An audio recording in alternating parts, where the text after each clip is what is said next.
Hi guys, asanteni sana. Thank you for coming. I know you have very crowded schedules. I'm going to read a short statement. On my side is Willis Otieno. I'm sure you all know him. He was my running mate in 2022. Na hapo hapa. Let me proceed.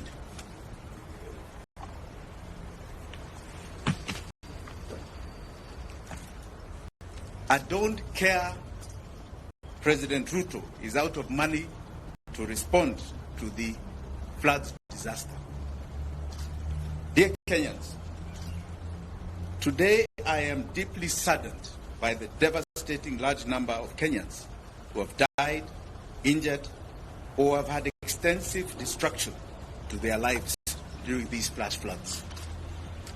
Equally, I am extremely disappointed with the inept and incompetent Don't Care Ruto, who has found it unnecessary to declare these floods a national disaster.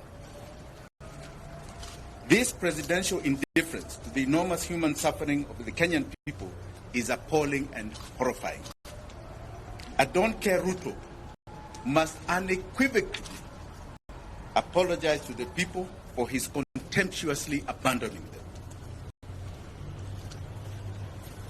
On behalf of myself and my family, I would like to extend my heartfelt condolences and sympathy to all the bereaved families and all those adversely affected by this unforgiving disaster. I stand in solidarity with you during this difficult time. Kenyans, in the last more than 72 hours of Kenya Kwanza government in action to set up and coordinate rescue and emergency services across the country, it has exposed a don't care Ruto as a government that is financially bankrupt. All Kenyans affected by this horrible disaster are entitled to receive full government assistance. After all, that is why we pay taxes, consistent with their urgent needs and priorities. A legitimate government is responsible for the safety and well-being of its citizens. That is the oath a don't-caring Ruto took to protect life and property.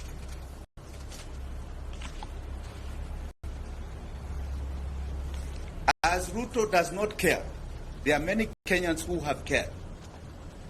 Kenyans and friends of Kenyans have come out to express their compassion and render generous support, including taking risks to rescue our brothers and sisters. Our togetherness is our strength. I would like to mention just about 3 people here that have stood out across this city of Nairobi. One is a lady called Mzalendo Wanjira of Mathare, and a lady called Hanifa of Mathare. I also, they say the rich also cry in such a crisis.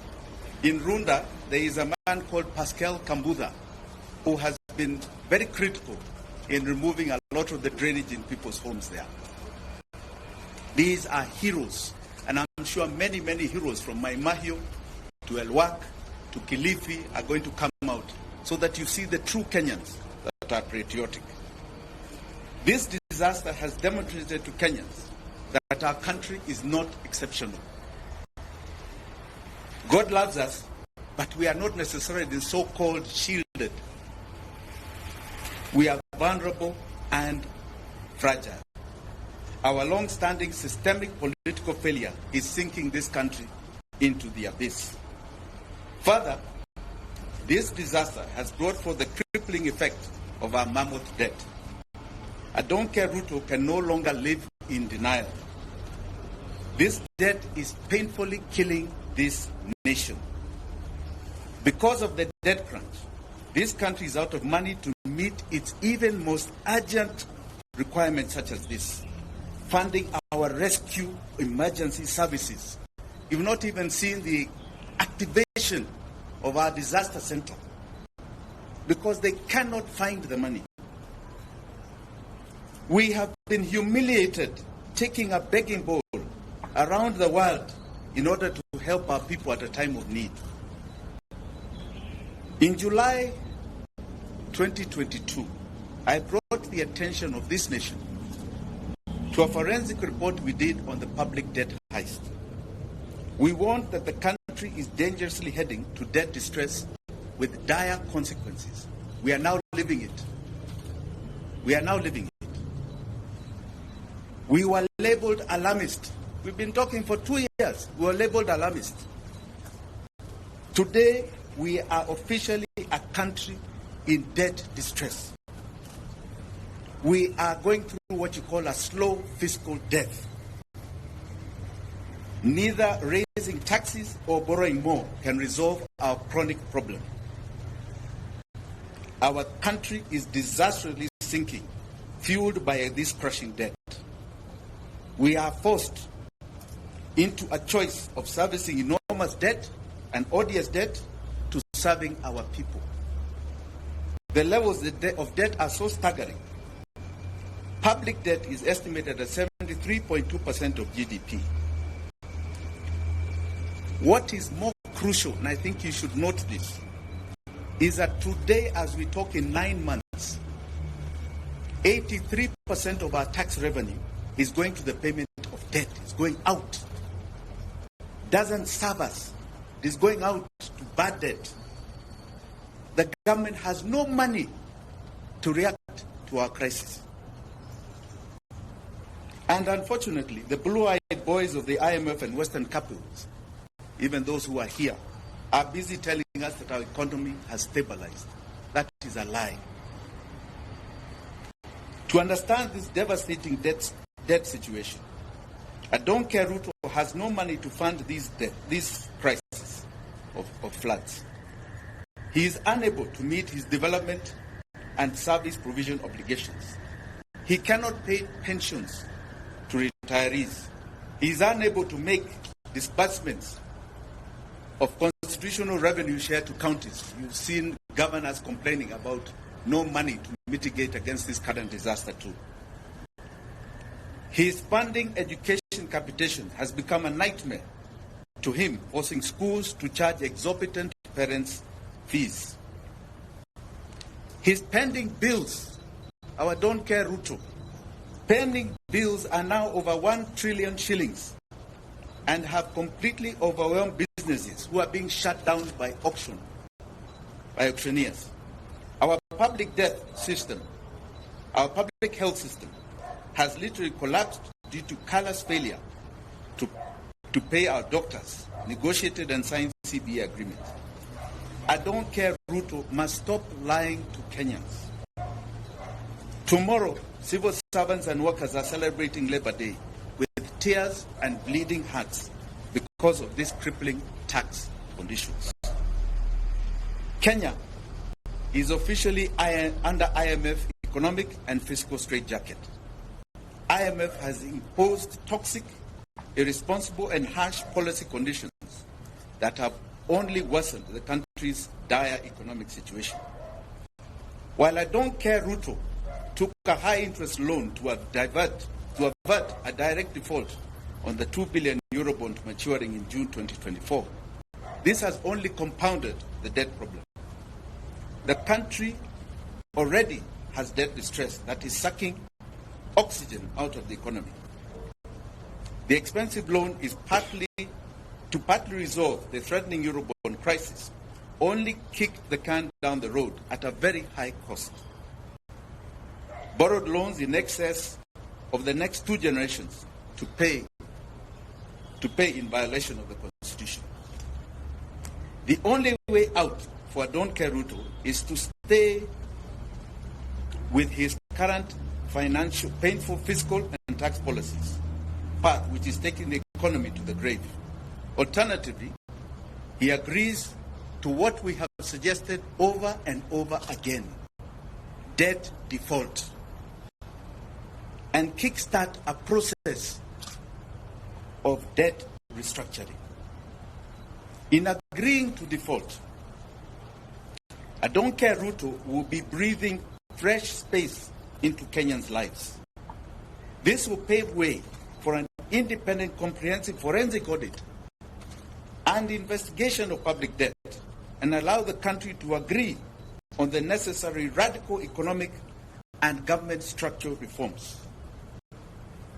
The sovereign debt challenge can no longer be treated as a movement of wagons of borrowing, spend and tax. This has to be established and contestably evidence of the fact of the real public debt. The sovereign people of Kenya must get a comprehensive picture of the nature of debt, what it was borrowed for, what was it lawful, whether it was utilized for the purpose that it was borrowed, was there value for money, and the authorization to borrow the debt. Those who have been borrowing humongous loans without adhering to the Constitution and budget laws must be held individually and collectively liable. They must be paid. They must be made to pay this debt. In conclusion, Kenya's economic problem is a political problem. Please understand it. I don't care Ruto is the main problem. He ascended to power through political lying and deceit. He lacks political legitimacy. He has escalated his lying to grabbing. He is lying by grabbing Kenyans' hard-earned incomes through mpende msipende punitive taxation. The gross mishandling of the devastating funds has only confirmed this. He has reached his dead end. Don't care, Ruto must go now. Asanteni sana.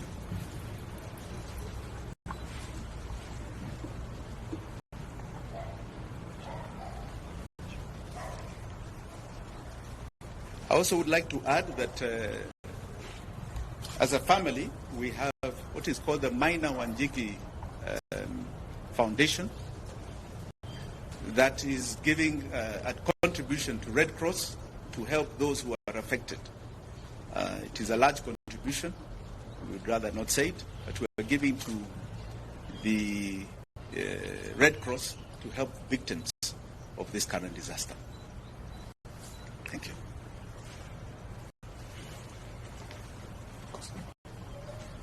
Any questions?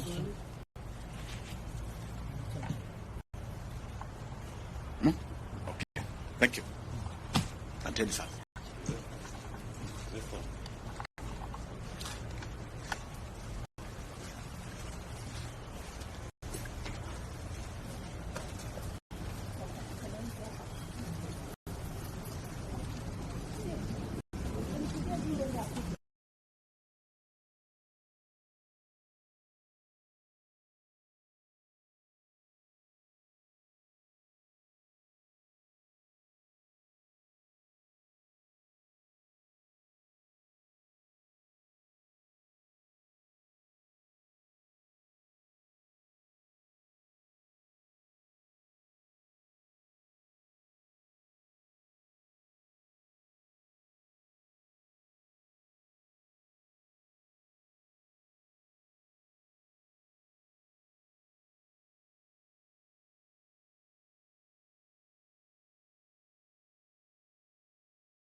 Thank you.